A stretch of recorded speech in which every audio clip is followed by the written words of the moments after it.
আমি জীৱনত সকলোৱে এনে সময়ৰ মাজেদি পাৰ হওঁ য'ত আমাৰ একো ভাবিব পৰা অৱস্থাত আমি নাথাকোঁ। আমি কি ভাল কি বেয়া সেয়া বিচাৰ কৰিব নোৱাৰোঁ। আগলৈনো কি হ'ব আমাৰ একো ধাৰণা নাথাকে।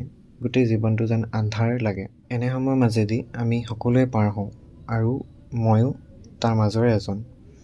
মইনো এনেকুৱা সময়বোৰ কেনেধৰণে পাৰ কৰিছোঁ বা কৰিবলৈ চেষ্টা কৰিলোঁ সেয়া আজি মই ক'বলৈ গৈছোঁ। আশা কৰোঁ যে মোৰ নিচিনা কোনোবা উপকৃত হ'ব।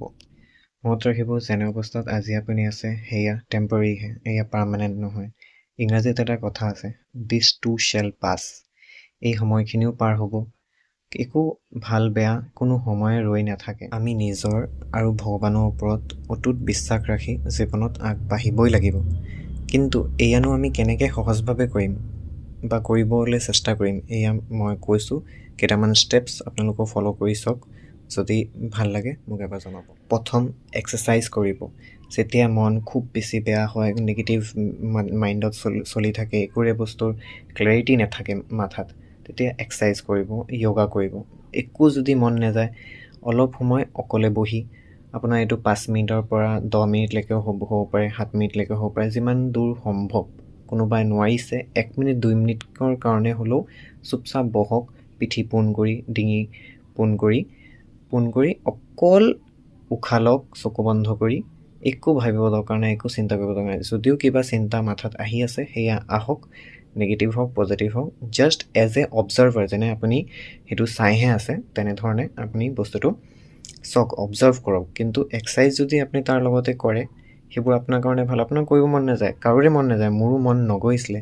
তো এটলিষ্ট এক্সাৰচাইজ কৰিলে আমাৰ বডিত হেপী হৰম'নবোৰ ৰিলিজ হয়। হোৱাৰ ফলত আমি অলপ সুখী অনুভৱ কৰোঁ। আমাৰ দুখ বেদনাবোৰ বা চিন্তাবোৰ অলপ কমে। সেয়ে যিমানেই সময় নহওক এটলিষ্ট আৰম্ভ কৰক, এক্সাৰচাইজ কৰক অলপ সময়ৰ কাৰণে। তাৰপাছত ছেকেণ্ড ষ্টেপ হ'ল আপোনালোকে কিতাপ পঢ়ক। কিতাপত আপোনালোকে ছেল্ফ হেল্প বুকছবোৰ পঢ়িব পাৰে। ৰাতিপুৱা উঠিয়ে আৰু ৰাতি শোৱাৰ আগত যদি কিতাপ পঢ়ে ব্ৰেইন ৰিলেক্স হয়। ফোন শোৱাৰ 1 ঘণ্টা আগলৈকে আৰু শুই উঠি 1 ঘণ্টা পাছলৈকে ফোন কেতিয়াও ইউজ নকৰিব। একো নাচাব, ফোন দূৰত ৰাখিব। ৰাতিও যদি পাৰে ফোন চাইলেণ্ট কৰিয়ে শুব। আৰু কিতাপ পঢ়াৰ ভিতৰত ছেল্ফ হেল্প বুকছ পঢ়িব। মই যেনে কৰোঁ, কিবা ছেল্ফ হেল্প বুক বহুত ভাল আছে। আপুনি যদি কেতিয়াবা ইউটিউব বা গুগলত ছাৰ্চ কৰে আপোনালোকে পাই যাব।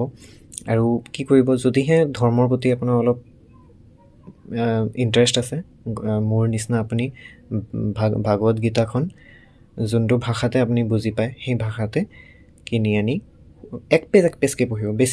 বেছি দৰকাৰ নাই, অকল এপেজকৈ যদিও পঢ়ে, এখিলা পাতো আপুনি যদি পঢ়ি লয় এদিনত, সেয়াও বহুত। ৰাতিপুৱা শুই উঠি সেয়াৰে আৰম্ভ কৰিব, তেতিয়া গোটেই দিনটো আপোনাৰ মন পজিটিভ হৈ থাকিব। তৃতীয় আৰু গুৰুত্বপূৰ্ণ, খোৱা সময়মতে খাব, শোৱা সময়মতে শুব। মই জানো এনেকুৱা কঠিন সময়বোৰত খাব মন নাযায়, শুব মন নাযায়, একো কৰিব মন নাযায়, কিন্তু আমি জীয়াই থাকিবলৈ খোৱাটো অতি আৱশ্যক। সেইটো কাৰণে যি ভাল লাগে আপোনাৰ অলপকৈ হ'লেও খাব, টাইমলি শুব। টোপনি যদিও ধৰা নাই, আপুনি লাইট অফ কৰি চব চাইলেণ্ট কৰি চুপচাপ শুবলৈ চাব। কিবা এটা কথা বা ধ্বনিৰ ওপৰত কনচেনট্ৰেট কৰিবলৈ চাব। মনৰ ভিতৰতে উশাহটো যে আমি লওঁ সেইটোৰ ওপৰত কনচেনট্ৰেট কৰি, মানে মনোযোগ দি আপুনি শুবলৈ চাব। আৰু যিবোৰ কথা মনত কষ্ট দিয়ে বা সেই বেয়া সময়বোৰৰ কথা মনত পেলায় বা সেই দুখবোৰ বেছি বঢ়ায়, সেইবোৰৰ পৰা দূৰত থাকিব। লাগিলে কাৰোবাৰ ব্ৰেকআপ হওক বা কোনোবা মানুহ ঢুকালে বা কিবা পৰীক্ষাতে ৰিজাল্ট বেয়া হ'ল বা যিকোনো কাৰণ হ'ব পাৰে। আৰু সেইবোৰ মনত পেলোৱা বস্তুবোৰ যিকোনো বস্তু হ'ব পাৰে, কিবা ফটো হ'ব পাৰে, কিবা ভিডিঅ' হ'ব পাৰে, হোৱাটছএপ চেট হ'ব পাৰে বা তেনেকৈ আত্মীয় বা লগৰ হ'ব পাৰে।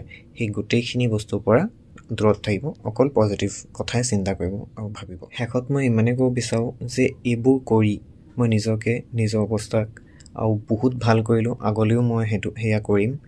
গতিকে আপুনিও বা আপোনালোকৰ মাজতো যদি কোনোবা এনেকুৱা হৈছে, আপোনালোকে এইবোৰ সামান্য কথা মানি চলক, নিশ্চয় আপোনালোকে উপকৃত হ'ব। ধন্যবাদ। জয় আই অসম।